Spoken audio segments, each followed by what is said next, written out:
Bienvenidos al ciclo de conferencias del Museo del Jade. Hoy con la conferencia Primeros avances, relaciones interlocales durante el periodo inicial de la producción, uso e intercambio de bienes elaborados en piedras verdes en el Pacífico Norte de Costa Rica. Nos acompaña Rebeca Marín Alvarado, estudiante realizando su trabajo final de graduación para optar por el grado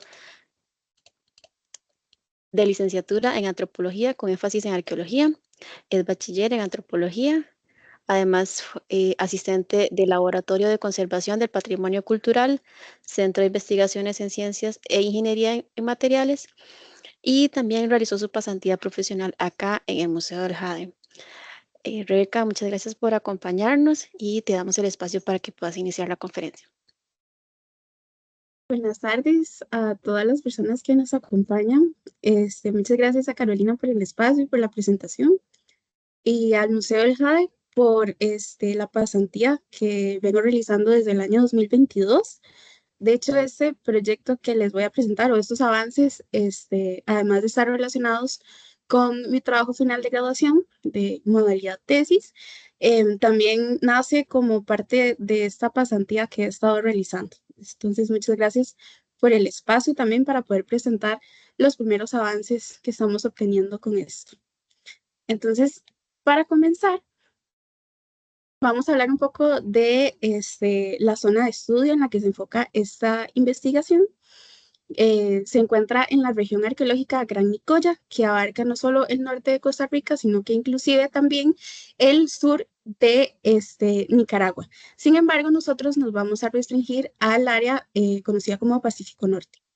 De hecho, de estos 4 sitios arqueológicos seleccionados, solamente uno de ellos, el sitio Ballena, se encuentra entre los límites políticos de Costa Rica, ¿verdad? En la provincia de Punta Arenas, pero forma parte con este conjunto de sitios del Pacífico Norte.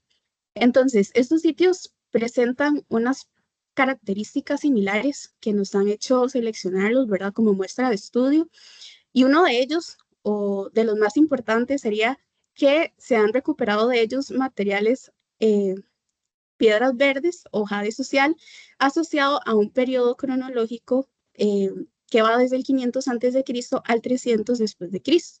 Además, se presentan una gran variedad de rocas o piedras verdes de posible origen foráneo, que quiere decir que venían desde distancias muy largas y algunos otros de posible origen local, o sea que las fuentes de extracción de materia prima podían encontrarse dentro del territorio que conocemos como Costa Rica.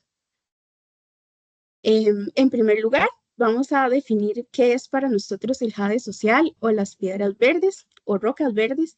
Es un término que utilizamos desde la arqueología para referirnos a objetos que fueron elaborados con la tecnología del jade a partir de rocas que no incluyen, no es solamente el jade o la jadeíta, ¿verdad? Sino que involucra también otro tipo de rocas con tonalidades similares que pueden, son difícilmente detectables, ¿verdad? Las diferencias a simple vista o incluso piedras de otros colores.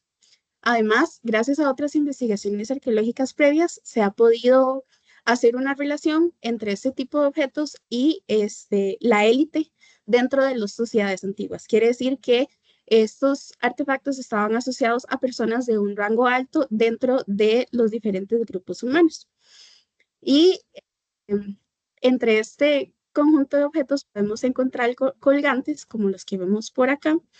Están estos colgantes pequeñitos, ¿verdad? Y estos otros que se conocen como colgantes hachoides por su forma, ¿verdad? Que fueron hechos a partir de un hacha que fue dividido a la mitad y por eso se les llama así. También tenemos cuentas como estas que vemos por acá, que hay unas más alargadas, otras más cortitas.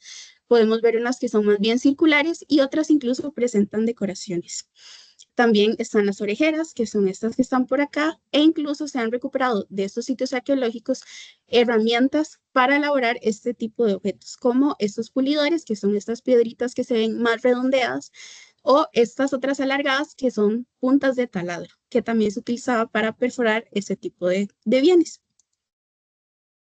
Entonces, para el territorio costarricense, en general, se han definido 3 fases o 3 periodos cronológicos en los que se da la producción y el uso y la circulación de bienes elaborados en piedras verdes. El primero, como lo dice el nombre, sería el inicial, que va desde el 500 antes de Cristo al 300 después de Cristo, y es donde empiezan a verse en el contexto arqueológico ese tipo de bienes. Más adelante vamos a hablar un poco de este sitio, de este periodo, porque es en el que se encuentran ubicados nuestros sitios arqueológicos. El siguiente periodo sería el floreciente, que va desde el 300 al 700 después de Cristo, y es donde se da una mayor abundancia de artefactos elaborados en piedras verdes y también una mayor cantidad de la materia prima jadeíta, ¿verdad? Que viene desde grandes distancias. Y finalmente el periodo terminal, que abarca desde el 700 al 900 después de Cristo, que es cuando se da el declive de la producción de este tipo de bienes y además son más toscos y pequeños. Quiere decir que los trabajos son menos sofisticados hacia este periodo. Entonces, la fase inicial es en la que se ubican, en la que se han asociado a los sitios arqueológicos que forman parte de la muestra de esta investigación. Y para esta fase, los sitios arqueológicos presentan algunas características muy particulares. Por ejemplo, se dan enterramientos secundarios o para el caso del Valle Central se presentan tumbas de botella que tienen su nombre porque la tumba tiene forma de una botella, ¿verdad? Los cementerios para el caso del Pacífico Norte se encuentran en elevaciones sobre lugares muy altos que tienen vista hacia el Océano Pacífico, como este de acá, que es el sitio arqueológico Loma Corral 3. Y también los materiales dentro del contexto arqueológico han sido asociados con diferentes materiales como los metates, como vemos en esta fotografía, con masas ceremoniales e incluso con cerámica bicroma, son vasijas que fueron decoradas con dos colores. Ok, entonces ahorita vamos a hablar de qué es lo que se quiere investigar y qué es lo que queremos lograr con esta investigación.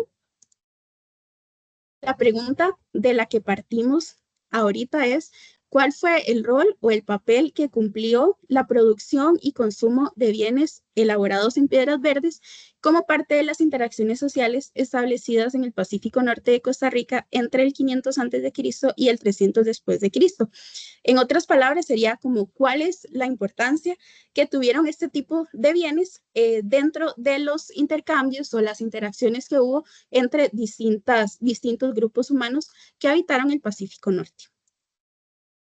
Entonces, partiendo de esto, el objetivo general, ¿verdad? Vinculado con la pregunta, sería analizar el papel de la producción y el consumo de bienes elaborados en piedras verdes dentro de las interacciones entre las poblaciones antiguas que ocuparon los sitios arqueológicos Ballena, Loma Corral 3, Manzanillo y Rempujo durante la fase inicial. En relación directa con esto, los objetivos específicos serían, en primer lugar, caracterizar la producción lapidaria o la producción de bienes elaborados en piedras verdes en el Pacífico Norte durante la fase inicial, enfocándonos en aspectos como la materia prima, como estilos tecnológicos, estilos decorativos, entre otros. En segundo lugar, examinar la relación que hubo entre este tipo de bienes y la manufactura y consumo también de objetos de otro tipo de materiales, como el caso de la cerámica u otros artefactos líticos por parte de estos mismos grupos humanos, para finalmente poder discutir las posibles interacciones entre los antiguos pobladores de los sitios, centrándonos en aspectos, ¿verdad?, relacionados específicamente con la producción y el consumo de objetos elaborados en piedras verdes o jade social. ¿Por qué nos parece importante realizar esta investigación? Según otras investigaciones realizadas anteriormente, aproximadamente el 55% de los objetos en piedras verdes han sido asociados a materiales de origen local y el 45% restante a materiales de origen foráneo, ¿verdad?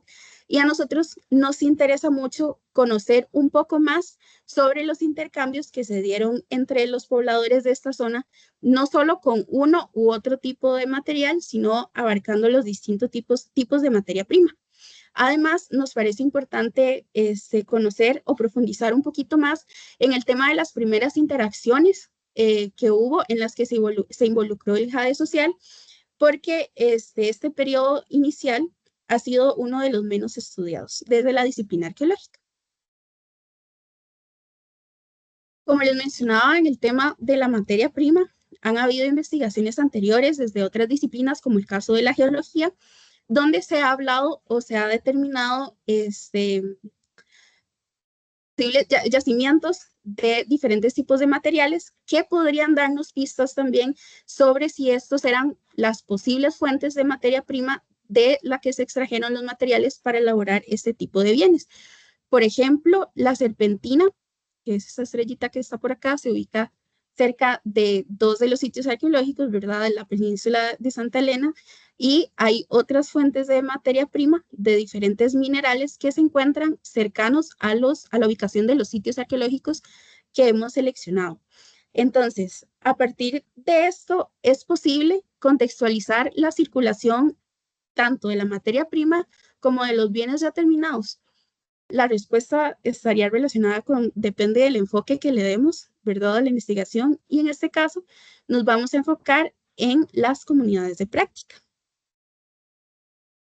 Entonces, para entender un poquito qué son las comunidades de práctica, vamos a ver como este ejemplo que está basado en la alfarería, ¿verdad?, en elaborar cerámica, pero podríamos pensar en aprender a pintar o inclusive aprender a cocinar. Y en primer lugar, nosotros aprendemos cómo hacer, cómo se moldea la cerámica, cómo se decora, cómo se pinta, cómo se seca. Después ponemos en práctica el conocimiento que acabamos de adquirir y tratamos de perfeccionar la técnica, ¿verdad? Y una vez alcanzado este nivel, nosotros nos volvemos quienes enseñan y compartimos nuestro conocimiento. Entonces se vuelve como un ciclo que involucra aprendizaje, practicar y compartir conocimiento y herramientas. Entonces, para entenderlo de otra manera, dentro de las comunidades de práctica se involucran procesos de aprendizaje y de práctica, y también se da la transmisión de conocimiento, tanto de las personas que ya alcanzaron el conocimiento, o sea, los maestros, quienes aprenden, e inclusive viceversa también, porque a veces la persona que aprende pudo haber logrado una técnica o desarrollado una técnica más eficiente y se comparten conocimientos, ¿verdad? Entonces se crea una comunidad tanto de aprendices y profesionales que comparten habilidades y conocimiento, y todo esto se puede elevar a otras esferas de la vida cotidiana. Por ejemplo, cuando estamos aprendiendo una receta que fue transmitida de generación en generación dentro de una familia, ya involucra temas como tradiciones y costumbres familiares, ¿verdad? Y esto puede pasar con cualquier tipo de aprendizaje. Entonces, ahora sí, ¿cómo podemos llevar este tema de las comunidades de práctica a la arqueología?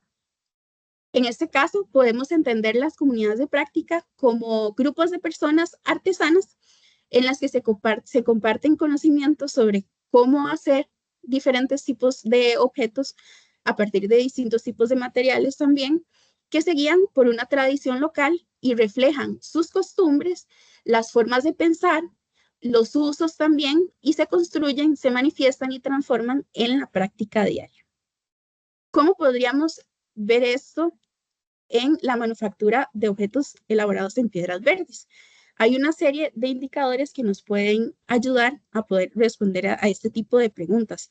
Por ejemplo, cosas como la elección de materia prima, las herramientas que fueron utilizadas o que se prefirieron para manufacturar cierto tipo de artefactos, las técnicas para elaborarlos, procedimientos, estilos tecnológicos o decorativos, inclusive temas como la organización del trabajo también. Y todo esto, este conjunto de aspectos están relacionados con la forma de hacer, ¿verdad? La forma de hacer los objetos, y podría ayudarnos a responder preguntas como si hubo producción local o no local, que está relacionado como a si todos los objetos tenían una misma forma de hacerse, o si por el contrario hubo algunos que se salían como de la norma o que eran diferentes y reflejan que no eran elaborados en este mismo lugar. También si hubo especialización o estandarización, que en términos actuales podríamos relacionarlo con la calidad, si se mantenía la misma calidad en todos los objetos o no, o si no había uniformidad. Pero también podríamos preguntarnos si no solamente se compartía la forma de hacer, sino también la forma de usar. Y eso lo vamos a abordar un poquito más adelante. ¿Cómo se va a investigar? ¿Cómo estamos investigando? Eh, Uno de los elementos más importantes dentro de la metodología que se está aplicando en esa investigación es el uso de técnicas arqueométricas como la espectroscopía infrarroja por transformada de Fourier, que es con este equipo que está aquí arriba, y la espectroscopía Raman, que es esta otra que está acá. Y ambas técnicas son complementarias entre sí y nos ayudan a poder identificar los minerales que se encuentran en las rocas verdes.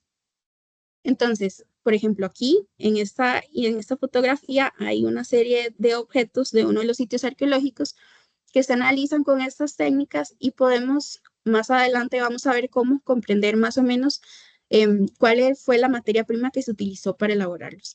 Además, bueno, estas técnicas no son invasivas, quiere decir que no causan daños irreparables en los objetos y los equipos que estamos utilizando en este momento son del Centro de Investigación en Ciencia, Ingeniería y Materiales de la Universidad de Costa Rica.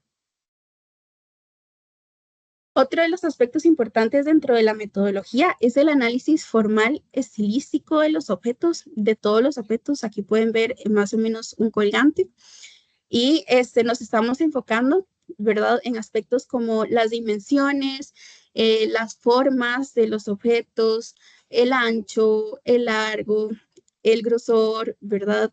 Cómo eran las perforaciones, habían más de un tipo de perforaciones o no, qué tipo de decoraciones presentaban, si tenían pulimento, entre otros.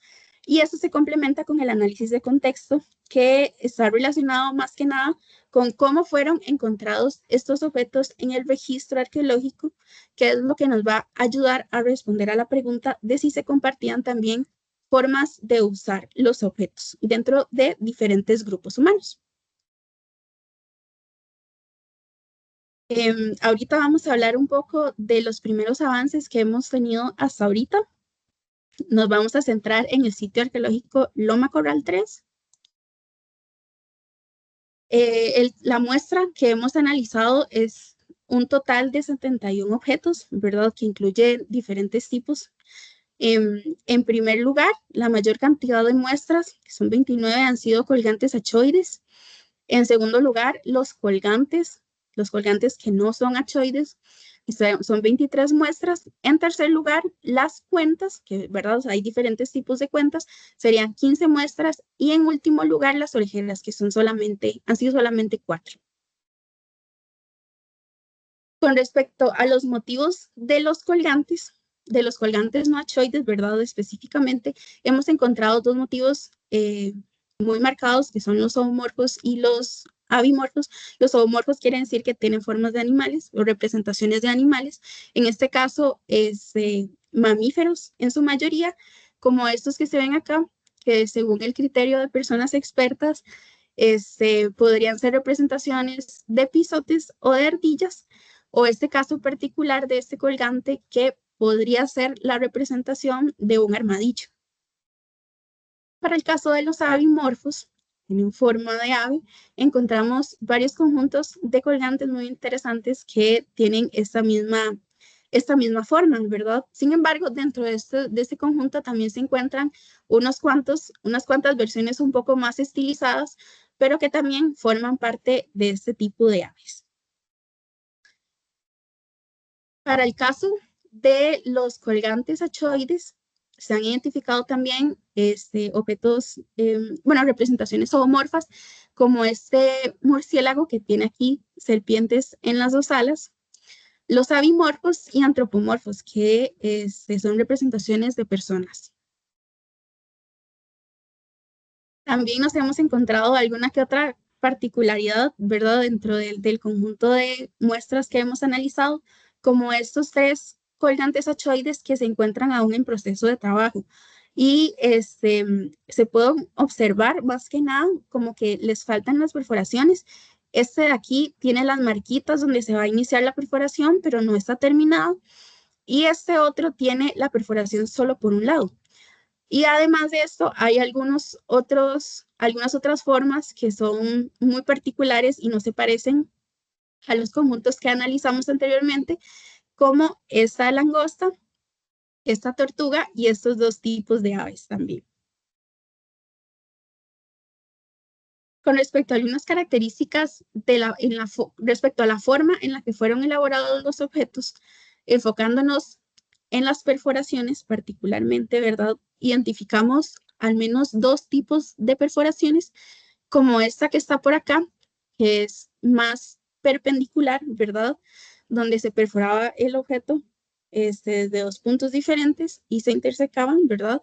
O esta otra de acá abajo, que es más como bicónica, que son como con artefactos que tienen una punta y una parte y el otro extremo un poco más ancho y perforaban el objeto de forma bidireccional para hacer la perforación, valga la redundancia.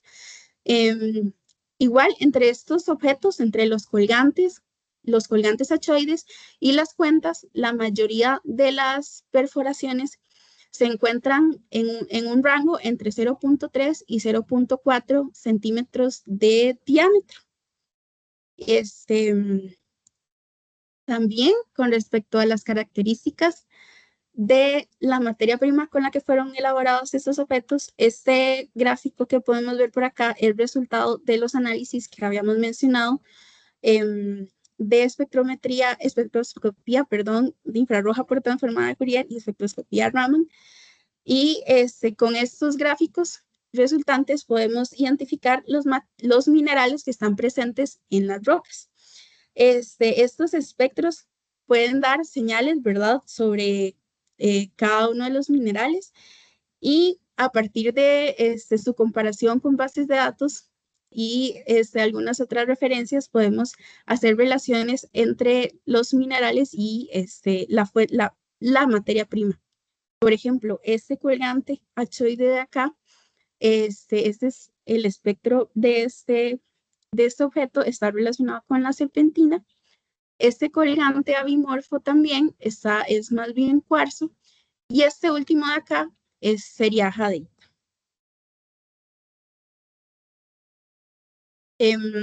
Para retomar un poco los datos, bueno, este trabajo que realizamos con este sitio Loma Corral 3, la idea es replicar estas mismas técnicas, estos mismos análisis en los materiales, en las muestras de los 3 sitios restantes y a partir de esto poder hacer asociaciones, poder encontrar similitudes y diferencias entre la manufactura o las formas de uso, ¿verdad?, de estos objetos para poder identificar cuál fue la importancia del jade social en las interacciones en estos sitios y saber si se intercambiaba solamente la materia prima o si también se intercambiaba tecnología de manufactura e incluso si se compartía conocimiento sobre los objetos y prácticas o sea, relacionadas con cómo se utilizaban. Finalmente, quiero agradecer al Museo del Jade y la Cultura Precolombina por este espacio y por permitirme realizar la pasantía desde el año 2022 al Museo Nacional de Costa Rica, principalmente el Departamento de Antropología e Historia y el Departamento de Protección del Patrimonio Cultural, que nos han permitido realizar todos los análisis a las muestras de estos sitios arqueológicos y también al Centro de Investigación en Ciencia e Ingeniería de Materiales y al Laboratorio de Conservación del Patrimonio Cultural por el préstamo de equipos y estoy abierta a las preguntas que tengan. Muchas gracias. Rebeca, muchas gracias y por el trabajo que también ha realizado acá. Vamos a abrir un espacio para preguntas y comentarios, así que pueden hacerlos por acá por el chat o pueden levantar la mano para darles el espacio.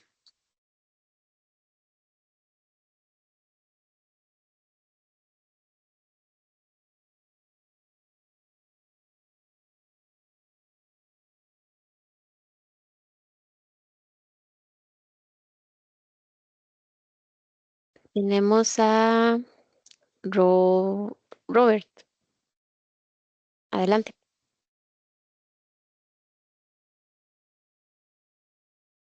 No te escucha.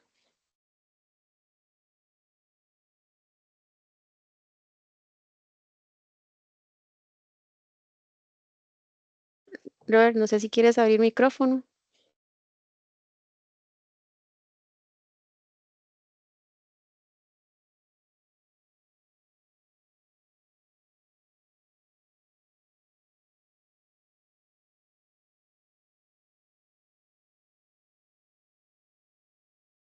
Ah, vamos a ver. Ah, ok, tiene problemas con micrófono. No sé si gusta hacer la consulta por el chat.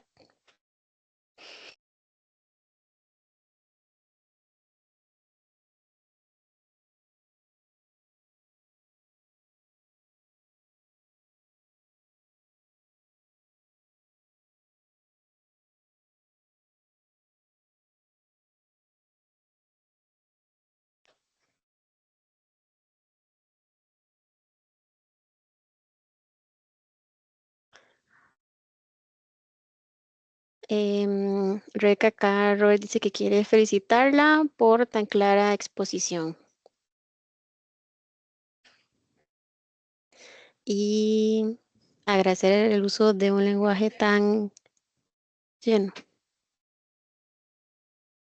Muchas gracias a Robert. Gracias, Roberto.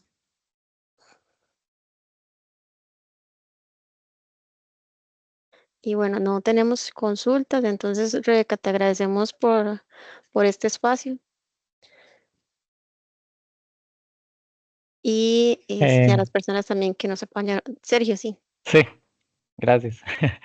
Es que estaba esperando a ver si había más personas que querían participar, pero bueno, más bien agradecer a Rebeca, no solo por la presentación, sino por este tiempo que ha estado trabajando acá con nosotros, ¿verdad? Ha sido un compromiso bastante grande con el museo y que poco a poco va dando frutos, ¿verdad? El proceso de investigación, de trabajo, de estar con las colecciones.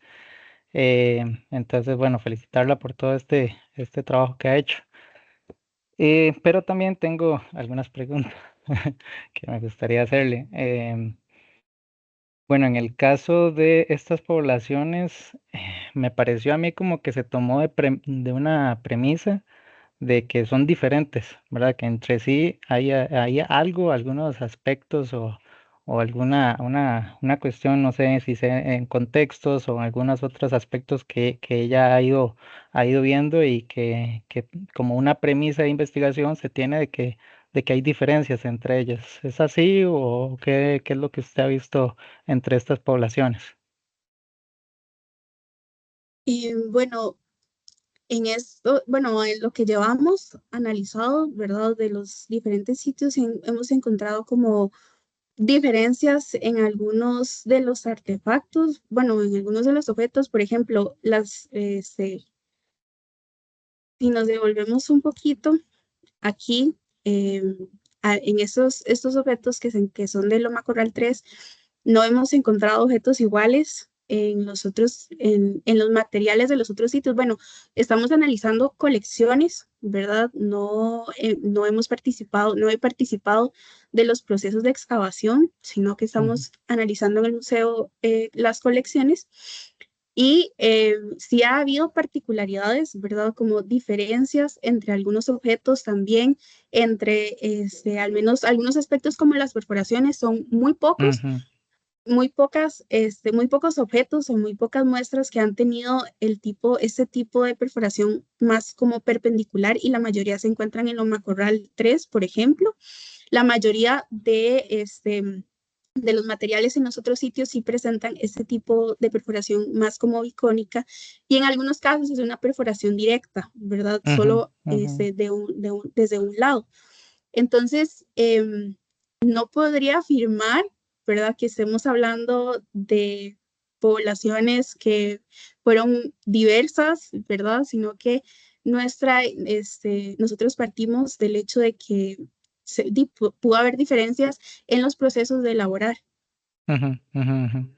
Sí, y sobre eso, digamos, también el tema de las perforaciones, em, que no sé si en este primer sitio que ha estado revisando, si haya también alguna diferencia en el tema de la perforación o algunos acabados o líneas que sea diferente a los materiales locales, ¿verdad? Porque yo siempre he tenido como esta inquietud en pensar en que algunos de estos colgantes de jade ya llegaron hechos, ¿verdad? No fueron elaborados acá por ser de temporalidades tal vez muy tempranas, pero sí me gustaría que al final, al finalizar su investigación, más bien eso se revierta, ¿verdad? Esa idea que yo tengo, pero por el momento, ¿cómo lo ha visto? Hay algunos, por ejemplo, justamente este objeto con este tipo de perforación corresponde a este colgante abimorfo, Ujú, que es muy particular también y no se parece a los estilos que se han trabajado aquí, ¿verdad? En el territorio ujú, costarricense. ujú, Podría ser, o sea, podría ser foráneo, pero ya eso lo diremos más adelante, ¿verdad? Cuando ya ok, avancemos aún más en el proceso de investigación. ok, excelente. Bueno, muchísimas gracias. Gracias a Bueno, usted. ahorita tenemos un comentario de Laura. Muchas gracias, Rebeca. Todos los estudios y hallazgos son sin duda de gran aporte para las colecciones arqueológicas. Y Emiliano dice muchas felicidades a Rebeca. Acá tiene una consulta. En tus revisiones de piezas, ¿has apreciado diferencias tecnoestilísticas relacionadas con determinadas materias primas o formas de las piezas?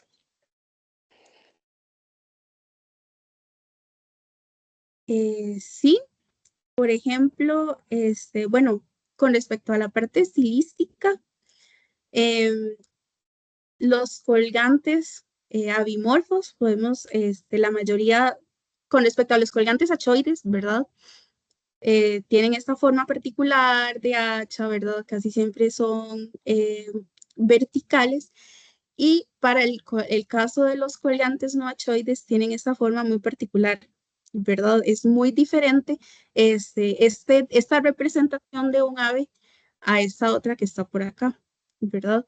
Con respecto a los diferentes tipos de materia prima, la verdad es que aún nos encontramos en proceso de investigación, ¿verdad? Entonces aún no hemos no nos hemos, no me he detenido específicamente para ver diferencias, ¿verdad? Ya más relacionadas con las materias primas. Espero que más adelante pueda compartirles ese tipo de información cuando ya tengamos mejores respuestas y mejores resultados. Pero sí, sí han habido como algunas diferencias marcadas e inclusive también como en los sitios. Por ejemplo, bueno, así a simple vista, este tipo de colgantes zoomorfos en este sitio Loma Corral 3 están hechos como de este tipo de material, ¿verdad? Y para el caso del sitio arqueológico Ballena, ahí también con este motivo, pero más que nada el material parece ser más como cuarzo. Entonces esa también sería como una diferencia que puede haber, pero igual no puedo afirmar nada todavía hasta que tengamos más resultados. Gracias, Rebeca. Y tengo acá a Javier. Adelante, Javier. Hola Rebeca, pues bueno, felicitarte por la presentación, en realidad muy clara la información y muy gráfica. Este, yo nada más tengo una consulta. Bueno, recuerdo que en Loma Corral, no estoy claro si fueron con las excavaciones de Miguel Snarquis o las de Juan Vicente Guerrero, que se encontraron algunas posibles herramientas del trabajo en Piedra Verde.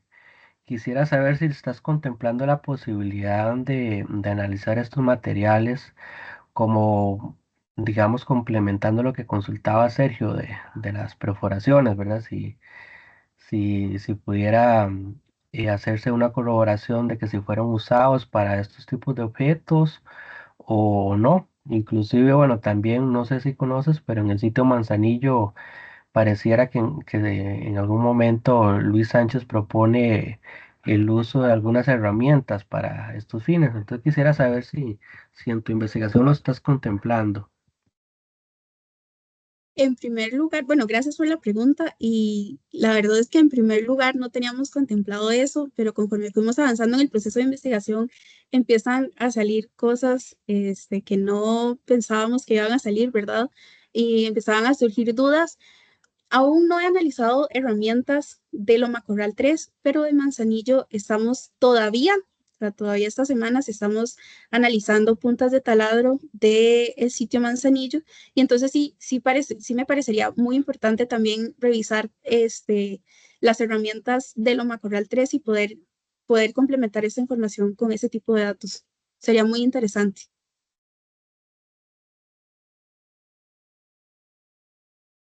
Gracias. Rebeca, aquí hay otro comentario. Muy linda muy linda información y muy interesante los datos que has obtenido hasta el momento. ¿Los objetos analizados han sido registrados con algún tipo de evidencia, desechos de los materiales utilizados? Eh, Creo que hasta ahorita no hemos visto, o sea, posiblemente sí, en algunos informes se habla de desechos, pero hasta ahorita yo no he analizado este tipo de materiales, la verdad. Bueno, creo que aquí ya finalizamos, Rebeca. Muchísimas gracias y a todas las personas que nos acompañaron esta tarde y esperamos que también estén en las próximas conferencias. Entonces, buenas tardes.